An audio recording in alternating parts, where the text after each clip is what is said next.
All right, everyone. Salvini is out in Italy. The coalition that he had formed sort of collapsed, and so he can't be PM. I guess he quit, or was it? Was he? Is he out automatically? I don't know as much about Italy's legislative system, its government system, as I do about some countries.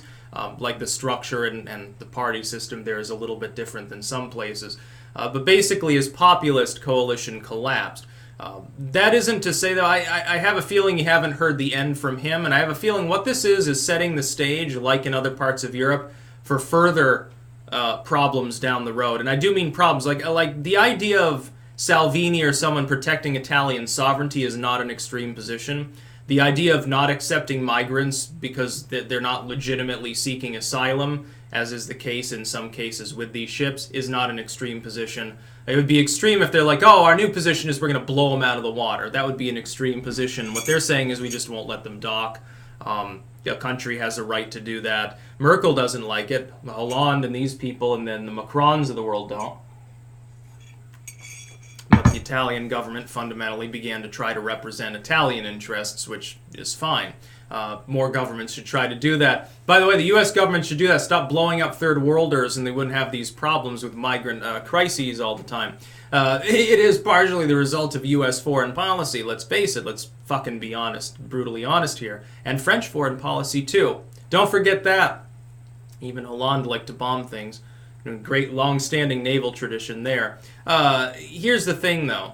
What I've consistently said is that what you've got in Europe, and you've got it a little bit here, but not so much because of the Trumpites' rise to power, you've got the death of the old center as the political paradigm shifts over. What's happened is that new economic and cultural and communications issues have rendered old politics obsolete. This happens from time to time within a culture. The old political parties can never evolve as quickly as the issues do. So what happens is they tend to fall out of favor. What occurs is that they can either embrace the change, reformulate themselves, and they become sort of more healthy, or they can form a coalition with like a new partner, a new upswelling populistic movement or something, or a socialistic movement, something new. More youth-friendly, and you see this to a degree within the Democrats. The one thing that could save them is their fusion with the far left. Maybe if that doesn't completely collapse their party, but I don't see good things for them. I think there's a good chance it will schism the party. Here's the thing. What happens? The old center can't govern. They lose enough support so that a far left and a far right, or a reactionary movement, or a nationalistic front, or a communist uprising happens. The old center, parts of it, in order to outmaneuver the other components of the old center, they have to partner with some new group which inevitably begins to seize more power, and usually it's younger, it's more well-spoken, it's more diverse, it's more energetic, diverse in the political sense, that is. And it outmaneuvers its larger and more moneyed partner, and it begins to seize more power. And if there's a lockdown, if there's a dysfunction within government, it's the old center that ultimately suffers. Even if the new movements are technically causing the lockdown, people will punish the older movements instead. So what you see here is a shifting sort of tide within Italian politics, but the centrists aren't going to rise back up and restore 90s era Italian diplomacy. That's not going to happen. It's never going to happen because it's obsolete and nobody's going to find it palatable. If you try to institute it, it'll wither on the vine and die. What'll happen is you'll have a far left rising, and then you'll have a far right, and then these things will feed off each other in some form or another. You'll have a multiculturalist backlash, and then you'll have a nativist backlash, and these groups will fight it out in the streets sometimes, unfortunately. And depending on the severity of the paradigm, the leaders that are there, the issues of the day, you have one of a few things happens. In the most mild case of a paradigm shift, you have a centrist party absorb some foreign element, reformulates itself. A good example, the Republican Party of the United States. The Republicans are not the party that they were 10 years ago. 10 years ago, they were obsessed with Jesus and corporate tax breaks, and they kept ranting about Social Security and shit like that, and they wanted to bomb things. Now they're under the leadership of someone who fundamentally was a sternite 80s and 90s Democrat. So their party is now mildly populistic, and I do say mildly. People who think that Trump is a fanatic don't know what they're fucking talking about. It's more geared towards tax reduction in a general sense, as opposed to the trickle-down thing, a la the Reagan paradigm, which is the one that's ending. It's not so obsessed with being pro-war. Interventionism is still definitely on the table, but then that's something common in U.S. politics because we're the monopolar world power. We're the ones with projective force. It's an unfortunate aspect of having the only functional, truly projective naval and air capability in the world. So that would be the first example. The second is the death of an old center party. Let's say that one of the Italian parties collapses entirely and is replaced by something else. We saw almost this happen with the Liberal Democrats in the UK. They've come back now and they've begun to displace Labour, I believe it is, and in some cases the SNP, if I remember correctly, Scottish National Party, which, by the way, they're nationalists, but not in the sense of far-right nationalism stuff. They're actually left-wing. Sturgeon appears to be more far-left than Labour, actually, which is funny. You've got some movement like that.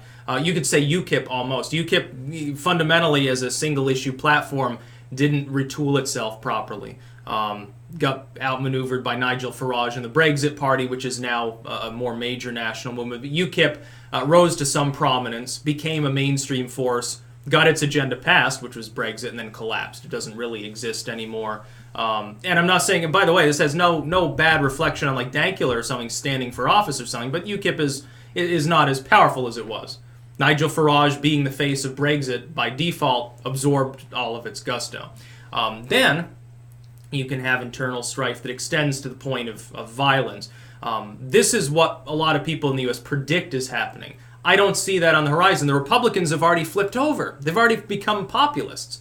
The Democrats are whining and dining that semi-schismatic far left. If they're successful, there won't be any further paradigm shift in the country. The Democrats will lurch to the left, lose several elections, and then they'll reform.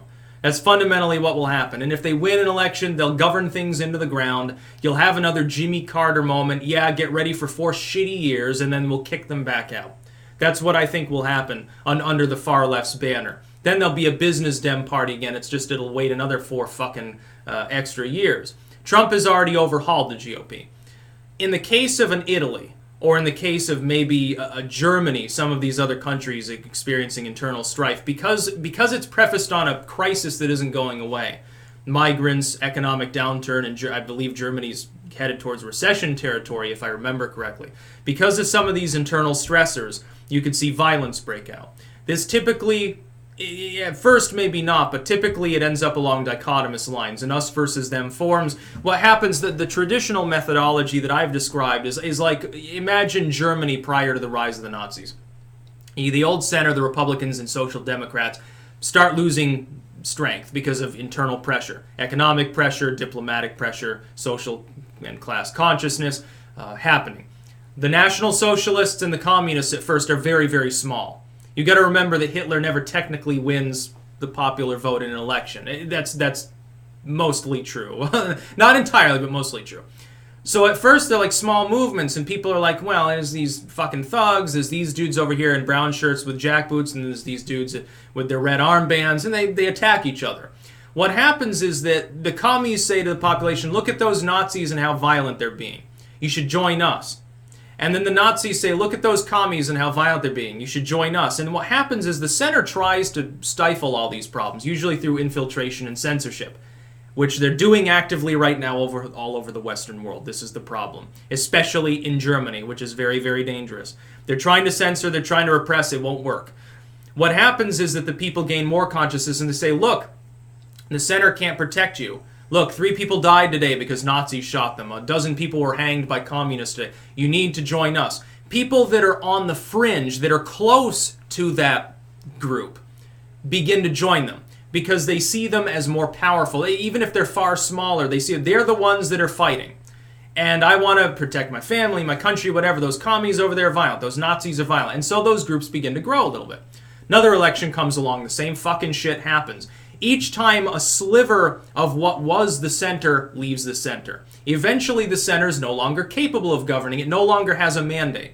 No single centrist party at that point has any capability to govern. And because of bad blood between them and other centrist parties, and centrism doesn't technically exist, we're using that as an overall buzz term here, they will partner with one of the so-called fanatic groups. They'll partner with a group that's almost fanatic, but not quite, and more palatable. The other side then gets more radicalized, and then things continue. Eventually, the center dies off completely because it's no longer in any way capable of governing, and some other group comes to power. That's possible. Unfortunately, there's also another possibility, which is even worse. In that sense, you achieve stability, although the new stability might be communism or fascism, but it becomes stable. And then you hope, of course, for counter-revolution or something, to tear it apart.